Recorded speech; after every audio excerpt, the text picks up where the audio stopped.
오늘 이제 우리 크레이지 러브 세 번째 시간입니다. 오늘은 전이교회 우리 정신이 되어 같이 말씀을 나누겠습니다. 하나님은 왜 우리 인간들을 이렇게 사랑하시고 이렇게 자비를 베풀고 계실까요? 하는 게 제가 지난 몇 주간 동안 이 크레이지 러브 시리즈를 시작하면서부터 점점 더 강도 깊게 생각하고 있는 것입니다. 왜 하나님은 우리 인간들을 이렇게 사랑하실까? 과거에도 사랑하셨고요, 지금도 사랑하시고 계속해서 사랑하시는 그분의 그 마음, 왜 그러실까? 제가 이제 그런 질문을 스스로에게 계속 던졌어요. 왜 그럴까? 그래서 이제 저 자신이 의미 없이 끝없이 사랑을 주는 사람이 있잖아요. 그 자식들 그렇지 않습니까? 잘못해도 사랑하고 막 야단을 치고 막 화가 났다가도 금세 또 다시 돌아서 사랑하는 저 자신을 이렇게 깨닫게 되었는데, 근데 이제 하나님이 우리를 보실 때 가장 먼저 알 수 있는 게 우리가 무지하다는 겁니다. 에덴 동산에 있던 아담과 하와는 하나님의 존재를 알매도 불구하고 하나님의 말씀에 순종하지 않았고요. 그리고 거기에서 결국 쫓겨나서 모든 사람들이 이제 이 어려운, 지금 이 자연이 좋지만 많이 이렇게 변했지 않습니까? 처음에 창조 세계에 하나님이 지은 자연과는 좀 그래도 변질된, 가시형광기가 많이 나고요, 잡초가 많이 나고, 뭔가 지금 이렇게 우리가 선호하고 좋은 그런 모습보다 막 자연도 뒤틀어지고 있죠. 동물의 세계도, 만약에 동물들이 고기를 서로 간에 안 잡아먹는다고 생각하면요, 세상은 참 달라졌을 것 같아요. 사자라는 동물이 이렇게 보면 참 멋있고, 그렇지만요, 이 숲속에서 사자와 마주쳤다는 것은 이건 생명을 잃는 거지 않습니까? 그런 관계가 아니라면 동물의 세계도, 식물의 세계도, 또 인간의 세계도 그런 적대감이 없으면 좋을 텐데, 그런 뒤틀어진 이런 시대에, 세계에 우리가 이제 살게 되고 있습니다. 사람들의 무지, 하나님을 떠나서 점점점 하나님을 모르게 된 우리 사람들에게 자비와 연민을 끝까지 베푸시는 하나님. 그럼 왜 그러실까? 그런 생각을 많이 하면서 제가 생각해낸 게 성경에 그 예수님께서 비유한 것이 딱 생각이 났어요. 아들이 둘이 있는데 큰 아들은 집에 계속 같이 있고, 둘째 아들은 허랑방탕하게 모든 걸 다 받은 걸 다 허랑방탕하게 그냥 순식간에 사용해서 날려버리고 돼지치기를 하다가 이제 집으로 돌아왔는데, 그 아들을 끝까지 기다리고 저 언덕바지까지 이렇게 맨날 쳐다보는 그 사랑을 표현을 했잖아요, 예수님이. 그게 하나님 아버지다. 너희들은 나갔지만 그러나 하나님은 너희를 기다리신다. 거기에 내용에 보면 첫째 아들은 누굽니까? 유대인들이지 않습니까? 둘째 아들은 이방인들. 그러니까 하나님께서 계속적으로 선택해준 그 선택의 백성이 아닌 하나님이 만든 피조물이지만 그 집을 떠나는 그런 걸 비유를 한 거예요. 그리고 그거를 끝까지 기다리는 그 하나님의 마음이 바로 그 아버지 마음이라는 것을 표현을 해놓으신 걸 우리가 알 수 있어요. 성경에 보니까 그런 표현을 많이 하시는데, 내가 나를 찾지 아니한 자들에게 찾은 바 되고 내게 묻지 아니한 자들에게 나타나노라. 이방인들은 이제 완전히 떠나가서 하나님을 알지 못한 상태인데, 나를 찾지 아니한 자들, 하나님을 알아서 막 찾아오는 사람이 아니고 그냥 모르는 그런 무시하고 살아가는 사람들에게까지 하나님은 찾아가신다는 거죠. 우리를 그렇게 찾아오셨고요. 순종하지 아니하고 거슬러 말하는 백성.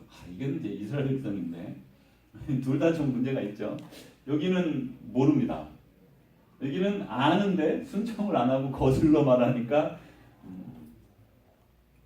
참 어렵죠. 내가 종일 내 손을 벌렸다. 그냥 얘들아 제발 이렇게 그런 하나님의 마음을 알 수 있는데, 제가 이 말씀을 가만히 묵상하면서 이 현대하고 비슷하다 그런 생각이 들었어요. 지금 우리 시대로 하면 이제 우리는 이스라엘 백성은 아니지만 아브라함의 자손이라 해서 믿음의 자손이라고 부르면서 예수님을 믿는 사람, 믿음을 가진 사람을 이제 하나님의 백성으로 보지 않아요? 그러니까 순종하지 아니하고 거스름으로 말하는 백성, 우리 같더라고요. 꼭 예수님 믿으면서 예수님 말씀대로는 안 살아요. 그냥 믿기는 믿는다고 그래요. 그래서 아주 이스라엘 사람들하고 참 유사하다. 그걸 제가 생각을 했고요. 또 이방인들, 하나님을 정말 찾지 않습니다. 제가 어제는 이제 마켓 앞에 가서 이렇게 전도하기 전에 가만히 차에 좀 앉아서 들락날락 하는 분들을 가만히 이렇게 좀 잘 지켜봤어요. 제가 직접 서서 전도지 나눠드리고 뭐 이렇게 소개하고 할 때는 잘 정신을 못 차리거든요. 그분들 보고 한 사람 한 사람 얘기하느라. 근데 오늘은 그날은 제가 제3자 관점으로 어제 그냥 가만히 차 대놓고 잘 보이는 데 대놓고 누가 들어가고 누가 나오고 어떤 모양으로 나오고 어떤 얘기를 하고 뭐 잘 들리기도 하고 막 그러거든요. 서로 막 웃으면서 사람들이 나가고 들어가고 하는데 그분들 중에 많은 분이 예수님을 안 믿겠죠. 또 많은 분들 믿겠지만 근데 하나님을 찾지 않는 자들에게 이렇게 찾아가시는 하나님 이거 이럴 필요가 전혀 없거든요. 우리도 전도할 때 안 믿는 사람에게 그럴 필요가 전혀 없습니다. 전혀 없습니다. 그런데 찾아가잖아요. 참 하나님의 마음이 참 이렇게 저한테 이렇게 좀 찾아왔어요. 아 그렇구나 그러셨구나. 또 이렇게 말씀하시죠. 큰 무리를 보시고 목자 없는 양과 같음으로 인하여 불쌍히 여기사 이에 여러 가지로 가르치시다. 예수님께서 큰 무리를 보셨어요. 근데 목자 없는 양과 같음으로 인하여 목자 없는 양과 같이 이런 불쌍한 상태에 있다는 거죠. 근데 그때 목자가 있었습니까 없었습니까? 있었습니다. 아주 많았습니다. 이스라엘의 목자들은 그 랍비부터 해서 뭐 바리새인들 뭐 등등 해서 아주 많은 사람들이 있었어요. 서기관들은 거기다가 존경받는 분들이었습니다. 그럼에도 불구하고 예수님은 목자 없는 양과 같다라는 표현을 해서 조금 제 마음을 이렇게 좀 더 생각을 하게 만들었어요. 그럼 저는 어디에 드는가? 그 당시 목자가 얼마나 많았는데 그 지도자들을 다 하나님 주님이 인정하지 않는 말씀을 하고 계신 걸 들을 수 있고요. 불쌍히 여기시사 큰 무리를 불쌍히 여기시는 거죠. 이에 여러 가지로 가르쳤다. 그러니까 예수님이 잘못 가고 있고 잘못하고 있는 사람들을 향해서 가르치시는 그러니까 답답하니까 말씀으로 가르치시는 걸 알 수 있어요. 그래서 예수님의 방법 중에 또 계속해서 나오지만 이제 처음에는 가르침이 있고요. 답답한 건 말로 깨우쳐 줄 때가 많이 있으니까요. 모든 도시와 마을에 두루 다니사 그들의 회당에서 가르치시며 우리 가르치는 걸 예수님은 늘 그렇게 하셨더라고요. 그런데 천국 복음을 전파하시며 이제 복음에 대해서 이렇게 말씀해 주시는 거예요. 이 니다케라는 이 말씀은 이게 무슨 막 이렇게 쓰고 막 그렇게 하는 화학 공식하는 것 같은 건 아닐 것 같아요. 몸소 보여주시고 이런 것은 이런 것이다라고 이렇게 어린아이들에게 가르쳐 주듯이 차근차근히 하나씩 일러주시는 그 천국 복음의 말씀. 또 모든 병과 모든 약한 것을 고치셨다 그랬거든요. 저는 여기에 대해서 확고하게 믿음이 있습니다. 병하고 약한 것들은 하나님이 고쳐주세요. 이건 지금도 발생하고 있는 것이고요. 국지적이긴 하지만 성경에도 이제 시대 따라 그런 기적이 많이 일어난 때가 있고 덜 일어난 때가 있습니다. 그것이 예를 들어 엘리사 때는 기적이 많이 일어났지만요. 그 전에 기적이 안 일어났어요. 다윗 때 우리 기적이 일어난 게 특별히 있습니까? 없습니다. 그러니까 어떤 시대에는요.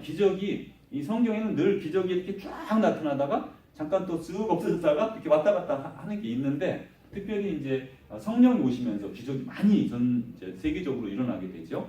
그런데 지금 후기 기독교 사회라고 부르는 지금은 이렇게 미국이나 선진 미리 오래전부터 복음을 받아들였다가 점점 약화되는 나라들은 이런 기적들은 많이 기대를 안 합니다. 별로 기대를 많은 사람들이 안 해요.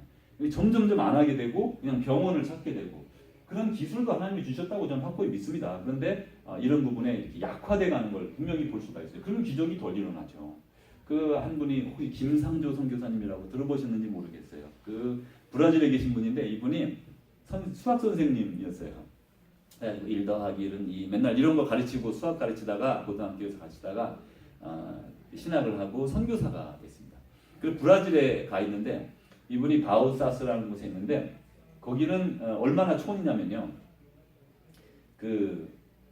브라질의 사우파울로 같은 데서 한인교회가 단기 선교를 오는 곳이에요. 얼마나 촌인지 아시겠죠? 거긴 너무 가기가 힘들어요. 근데 그분이 하는 말씀이 그래요. 장로교니까 자기가 장로교 교회를 세웠어요. 거긴 다 대부분 오순절 계통의 교회를 세우는데 교회도 커지고 막 이렇게 잘 성장을 시키고 많은 사람들을 기르고 그렇게 하세요. 근데 이제 막 사람들이 아픈 거예요. 근데 자기는 자라면서 장로교에 자라서 이렇게 안수해서 낙고하는 걸 본 적이 별로 없대요. 그리고 기대도 안 하고 별로. 근데 막 지금 너무 위급하니까 죽어가고 이러니까 목사님 할 수 없이 아유 이거 뭐 방법도 없고 뭐 병원은 멀고 애는 죽어가고 그냥 하나님 뭐 이렇게 좀 도와주세요 하고 안수했는데 내가 확 났어요. 그냥 확연하게 아니 확 났어요. 그러면서 본인이 깜짝 놀란 거예요. 이게 낫네. 그리고 그 다음부터 이제 막 안수하고 낫기 시작하고 그러고 나서 자기도 몰랐다는 거예요. 이게 자기 능력이겠냐는 거예요. 믿지 않은 거죠. 그동안은 그냥 이렇게 순리대로 이렇게 그렇게 그러니까 보통 세상에서 생각하는 대로 이렇게 믿음 그런 생각을 가지고 있다가 기적의 치유가 막 눈앞에서 일어나면서 회개하고 이제 그러고 나서 그 교회 변화가 된 게 있는데 그 교회는 춤을 춘답니다. 원래 그쪽 사람들 뭐 이런 거 춤추는 거 좋아하는데 아프리카 사람들도 헌금할 때는 여기 헌금함 놔두고 막 나와서 춤추고 놓고 들어가고 그러더라고요. 가봤더니 근데 춤을 못 추게 한 거예요. 교회에서 무슨 춤을 하고 그래서 다들 부동자들 이렇게 하다가 그냥 그 춤당 초발하고 뭐 몸이 그렇게 그래가지고 교회가 완전히 다른 교회가 됐다고 와서 제가 간증하는 걸 듣고 우리 얼마나 같이 웃었는지 모릅니다.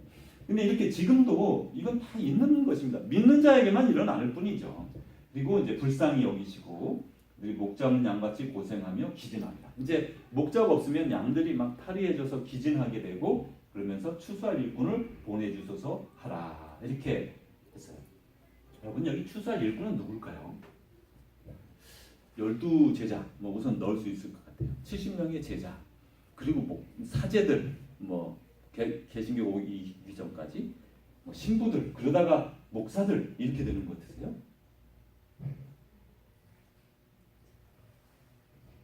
그냥 그렇게 쉽게 생각할 수 있거든요. 사람들이 그냥 그렇게 전 그렇게 생각 안 합니다.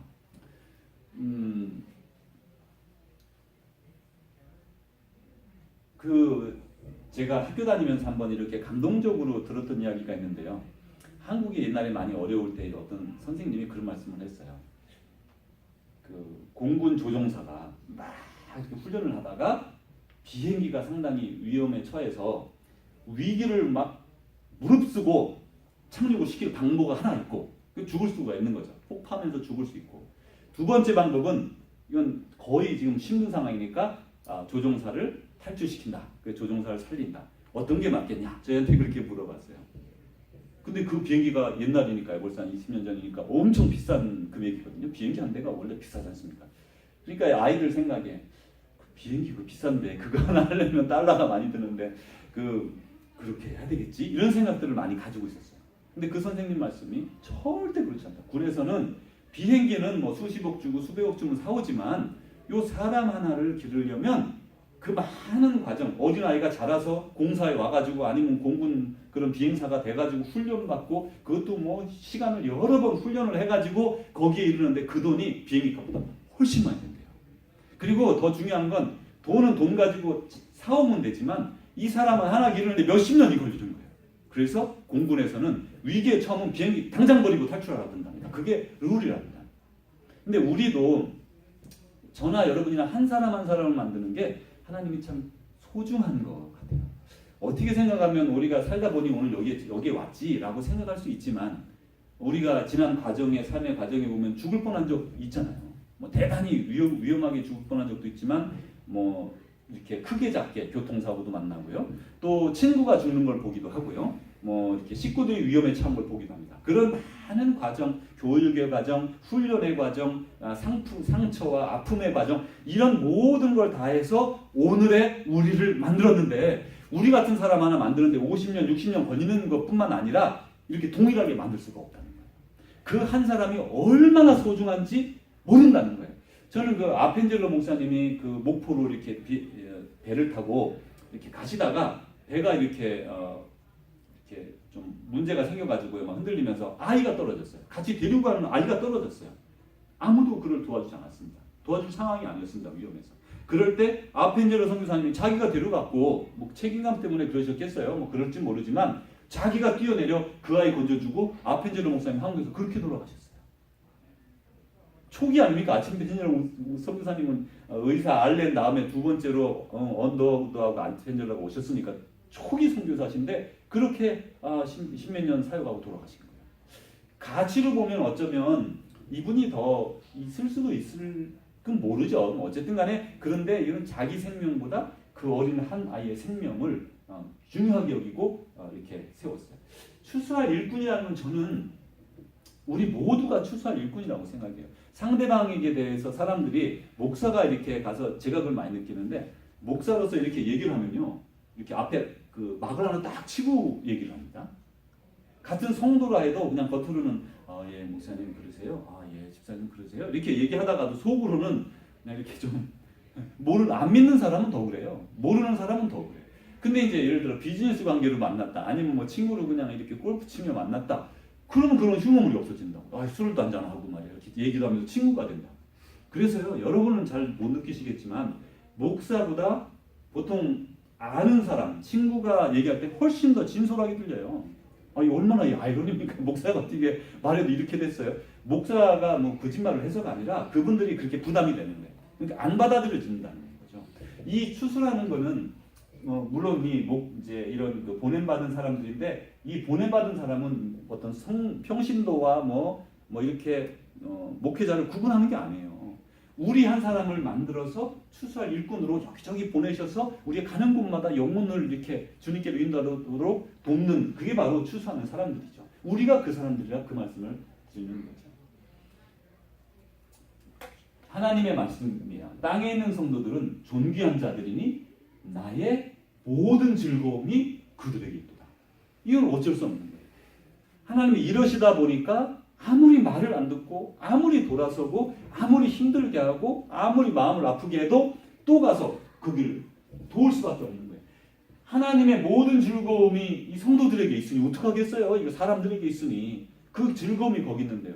저희들도 뭐 즐거움이 많지만 가장 즐거워하는 거 그게 제일 중요하지 않습니까? 그걸 위해서 두 번째로 희생하고 그 즐거움을 택하는 것처럼 하나님은 그래서 우리를 택하시고 우리를 사랑하시게 되는 걸 알 수가 있습니다.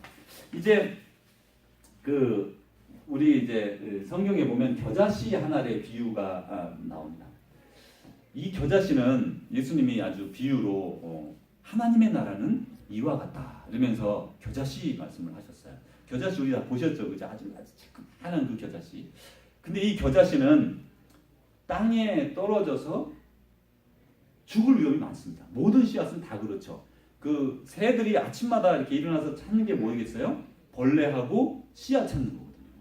그러니까 새한테도 안 잡혀 먹히고 혹은 동물에게 뭐 이렇게 밟히거나 찢기거나 상하거나 그러지 않고 해서 결국 살아남아서 그 겨자씨가 큰 나무가 돼서 이제 그 나무에 자기를 잡아먹으려고 했던 새들이 집을 짓고 알을 낳고 산다는 거예요. 자기를 짓밟고 그 발톱으로 뭐 잘못 만져졌으면 이렇게 깨지고 했을 그 알이 그 씨가 그 동물들이 그 밑에 와서 쉬고 그 말이죠. 그 뭡니까? 열매도 따먹고 그런다는 거예요.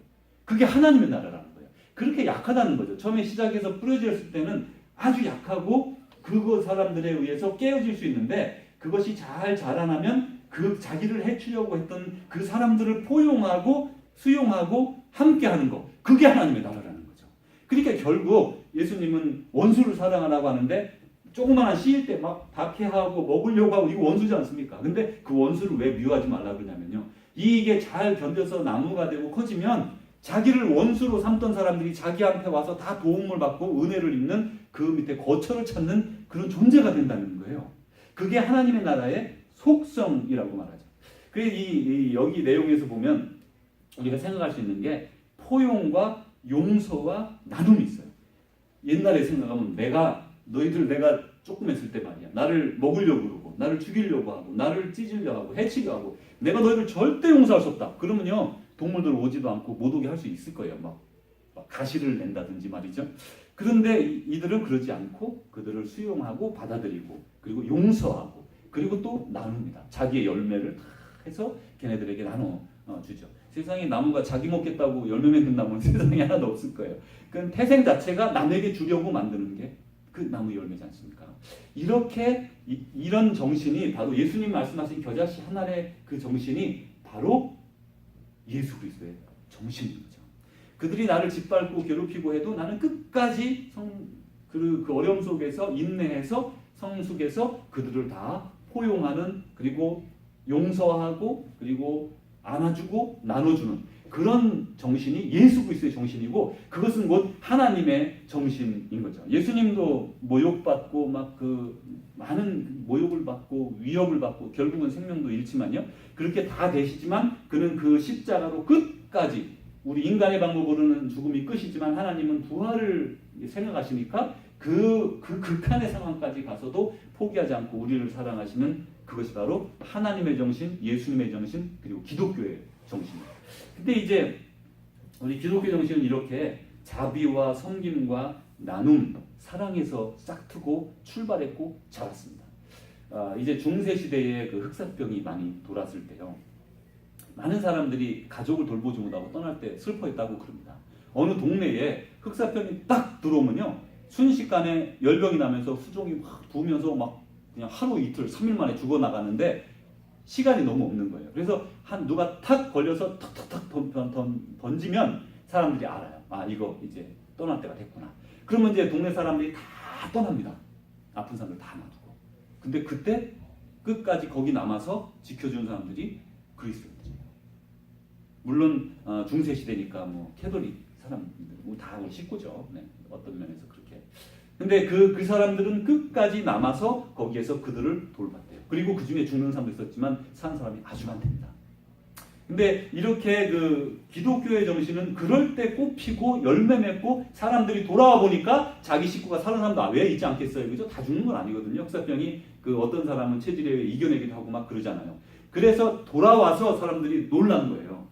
이 사람들은 우리가 다 도망갈 때, 식구를 버리고 갈 때에 사랑하는 내 아내, 내 자식, 아내 남편은 또 그렇다고 치지만 자식을 두고 가는 게 얼마나 힘들었겠어요. 그 열이 막 펄펄 나서 죽어가는 그거를 임종이라도 같이 해주고 싶지 않겠어요? 사람이 그렇게? 근데 그걸 두고 가야 하는 그 부모의 마음. 근데 그럴 때 와서 우리가 도와주겠다, 우리가 돌봐주겠다고 하는, 그리고 나중에 돌아왔을 때 정말 그 사람들이, 존재한 사람들이, 이제 살아있는 사람도 있고 죽은 사람도 있고 할 때 그 열매, 그게 세상을 변화시키는 거예요.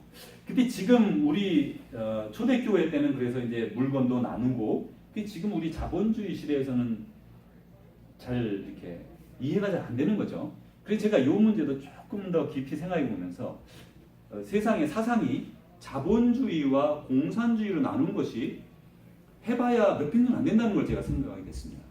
그전에는 그냥 세상은 세상이죠.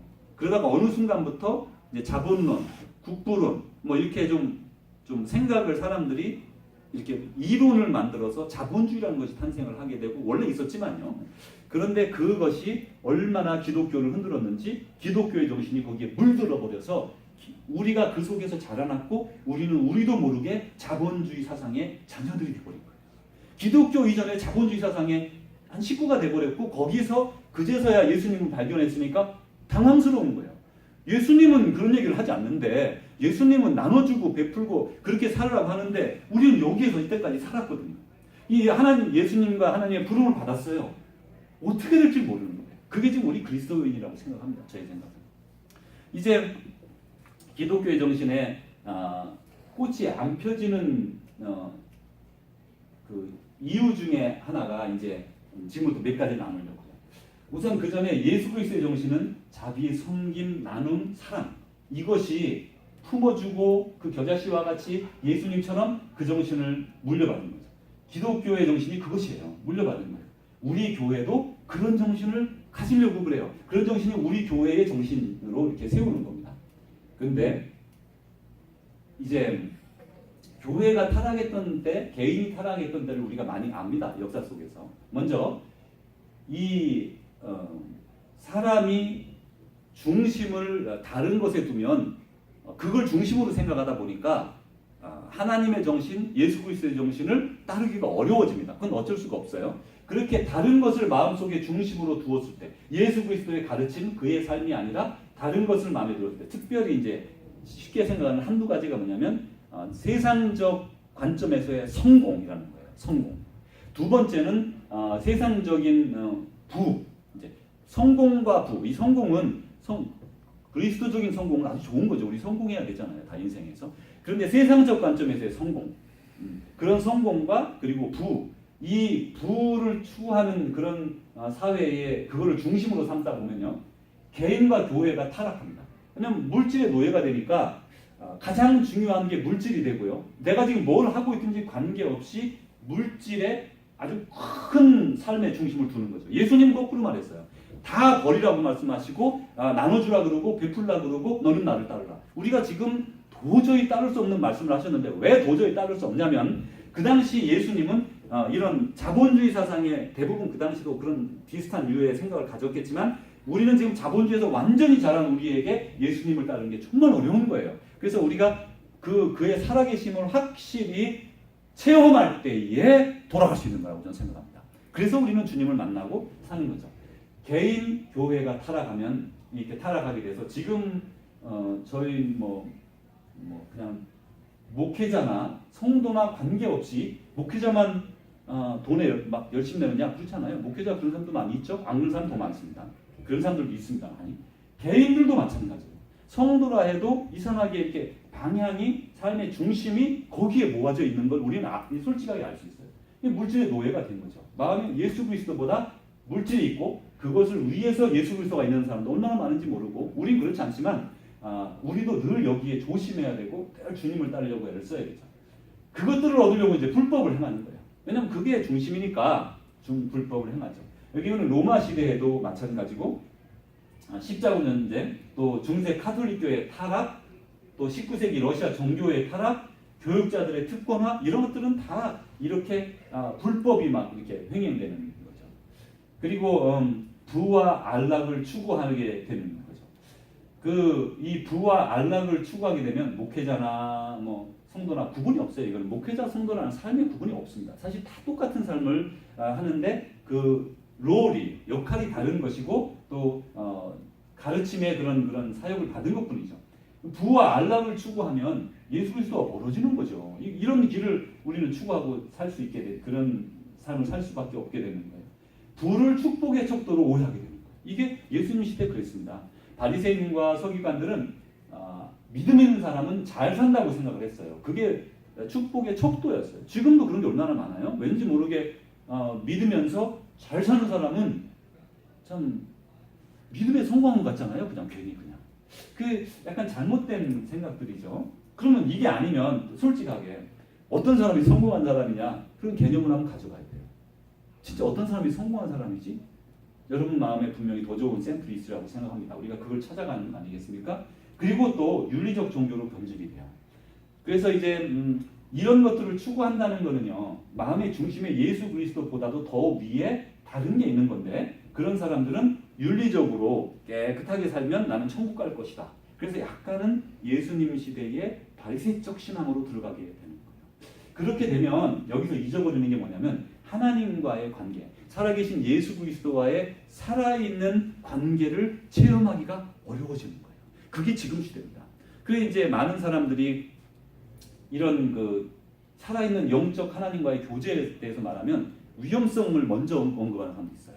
또 실제로 위험성이 있습니다. 요즘 어떤 분들은 제가 어떤 분들인지 모르겠는데 이렇게 너무 과도하게 하나님과 이런저런 얘기한다 하는 얘기 중에 좀 이렇게 고기가 좀 그런 얘기도 하는데 신사도운동이라고 하는 그런 얘기를 하면서 막 비방하죠. 저는 그 내용을 제가 이렇게 읽어보면서 관점인 것 같아요.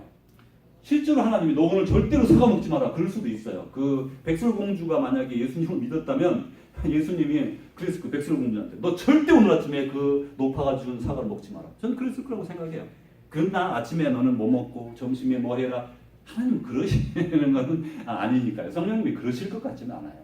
그렇지만 우리는 성령님과 교제하고 그분의 마음을 알고 그분이 내 마음을 다스리시고 나를 주의 말씀으로 이끌고 주의 말씀대로 살도록 힘을 주고 이것은 지금도 살아계셔서 주님과 만나서 계속해서 교제함으로 성장하고 성숙하는 거예요. 그걸 잃어버리면 이제 죽은 신앙으로 그저 교회는 다니지만 실질적으로 주님과의 관계를 맺을 수 없는 그런 믿음을 살게 되는 겁니다. 예수 그리스도의 정신은 다시 한번 자비와 섬김과 나눔이에요. 어렵습니다. 우리는 자본주의에서 태어난 사람들이고 자본주의 속에서 그것이 최고인 양 살아가던 사람들이기 때문에 더더욱 어려워요. 기독교 정신이 그러나 그것을 따르고 전위교회의 정신이 그것을 따르고 있습니다. 이제 우리는 윤리적 삶 혹은 이런 제의적인 삶 옛날에 우리 제사드리고 그러면 기억나시죠? 어렸을 때 이유도 모르는데 그냥 밤에 그냥 밤늦게 그냥 제사 드리고 또 뭐 막 절하라 그러고 자고 했던 그게 무슨 의미가 있습니까 우리에게? 그 조상들 뭐 5대까지만 모시고 그랬잖아요 옛날에요. 그럼 그분 이름도 모르는 그 할아버지의 그런 제사가 나한테 무슨 의미가 있어요? 아무것도 없죠. 그저 귀신에게 비는 거죠. 그렇게 해서 이제 그런 어떤 그러니까 지금 우리가 그런 식으로 예수님을 믿는다는 것은 아무리 예수님을 찾아가 인사를 하고 이렇게 찬양을 하고 해도 주님과의 직접적 교제가 없다면 얼마나 미약한지 몰라요. 그 뭐 무의미하다 저는 그렇게 말하고 싶지는 않습니다. 의미가 아주 많지만 그러나 미약하다라는 생각을 합니다. 우리는 그렇게 부름받지 않았어요. 지금 이 예수님의 마음이 우리 교회의 마음이고 우리 교회의 마음이 우리 모두의 마음이죠. 전이교회는 우리가 전이교회입니다. 우리 장소는 절대로 아니잖아요. 우리가 전이교회인데 우리가 하나님의 마음을 품고 그렇게 사는 것이 또 교회고 교회는 제 개인적인 생각으로는 천국의 모형이 됐으면 좋겠어요. 전 그랬으면 좋겠어요. 사실 주님이 저를 이렇게 불러주신 것도 그것 때문이고요. 크고 작고 그거보다 먼저 앞서서 교회가 정말 천국의 모형과 유사하게라도 따라가는 정말 예수 그리스도가 살아있는 것 같이 우리가 함께 느끼는 많고 적고를 우선 떠나서 우리는 지금 측도를 이렇게 숫자로 하거나 그 교회 물량으로 하지만 그러지 말고 우리 교회는 커질 거예요. 저는 우리 교회가 커질 거라고 저는 확실히 믿습니다. 그런데 그런 것 때문이 아니라 크든 작든 정말 살아있는 주님과의 교제를 맛보고요.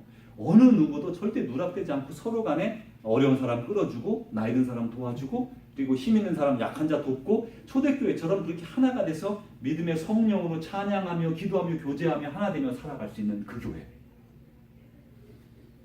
지금은 초대교회보다는 더 어려울 거예요. 왜냐하면 초대교회는 하루에 2끼 먹어도 됩니다. 그 시대에. 그래서 제가 식사 연구를 한번 하면서 그 빵 한 조각에 그 성경에 보면 이제 그 룻기 같은 데도 나오거든요.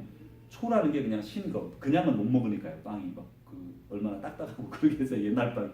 그럼 그 찍어 먹는 거예요. 물 대신 물도 먹고 그렇게. 그게 한 끼 식사고 저녁을 그나마 조금 이렇게 숲 같은 것도 조금 해 먹고 그렇게밖에 못 살았대요. 그러니까 그때는 나눠 먹는 게 좀 지금보다 쉬웠겠죠. 지금은 워낙 우리가 부유한 세상에 사니까 나누기가 옛날보다는 더 어려워졌어요. 너무나 수준을 우리가 높게 사니까요. 그렇지만 우리 속에서 분명히 방법이 있고 우리는 그걸 찾도록 부름을 받았습니다. 우리가 샘플 교회로 천국의 모형을 이루는 아름다운 교회로 계속해서 인내하면서 주님의 뜻을 이렇게 조금씩 지금 아직 겨자씨다 생각하고 겨자씨가 커가고 있겠죠. 터서 그러면 이제 그 속에서 우리를 해치려고 하고 우리를 약화시키는 사단의 공격이 많이 있을 거라고 생각합니다. 야, 니네가 뭐 그런다고 별일이 있냐, 뭐 여러 가지가 있지 않겠어요? 그렇지만 그런 거 다 이겨내고 정말 주님이 원하는 그 세계 우리가 이룰 수 있는 전이교회 되어지기를 주님의 이름으로 축원합니다. 기도하겠습니다. 하나님 아버지 감사합니다. 저희 교회를 이렇게 불러주셔서 참 하나님의 뜻을 따르는 그리고 천국의 모형으로서의 모범된 교회로 한 걸음 한 걸음 차근차근 나갈 수 있도록 도와주셔서 고맙습니다. 세상에 많은 그런 육체적 가치관을 버리고 주님을 따르는 그런 사람 되게 하시고 또 주님과의 깊은 교제를 통해서 매일매일 새로워지는 그리고 늘 잘못된 것 교정하고 새로운 길로 나아가는 우리의 삶이 되게 하여 주옵소서. 주님께 감사하며 예수님 이름으로 기도합니다. 아멘. 우리 성찬 씨